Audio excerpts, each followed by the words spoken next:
Shoe കുട്ടൻ തന്റെ ജീവിതത്തിൽ നിന്നും അകന്നുപോയി എന്നറിഞ്ഞ ലേഡി ചെരുപ്പ് ചങ്ക് പൊട്ടി തകർന്നിരുന്നു. വൈകുന്നേരം പള്ളിക്കൂടം വിട്ട് വന്ന സ്കൂൾ ഷൂ അവളെ കണ്ട് തുള്ളിച്ചാടി ചോദിച്ചു, ചേച്ചി ഇത് എവിടെയായിരുന്നു ചേച്ചി? വിങ്ങി പൊട്ടിക്കരഞ്ഞ ലേഡി ചെരുപ്പ് ഉണ്ടായതെല്ലാം പറഞ്ഞു. ആ പരിഷ്കാരി ചെരുപ്പിനോട് ഷൂ കുട്ടന് അടുപ്പമുണ്ടത്രേ. ഞാനിനി എന്തിനാ മോളെ ജീവിച്ചിരിക്കുന്നേ? സ്കൂൾ ഷൂവിന് ദേഷ്യം വന്നു. ആ പരിഷ്കാരി വളച്ചാൽ വളയുന്നവനാണോ ചേച്ചിയുടെ ഷൂക്കുട്ടൻ?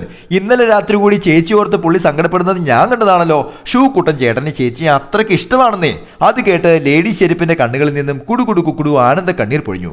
അതേസമയം ഷൂക്കുട്ടനെ ഇട്ടുകൊണ്ട് പോയ വിശ്വാസി പള്ളി മധ്യയിൽ ഒരു സുവിശേഷം കണ്ട് പെട്ടെന്ന് നിന്നു.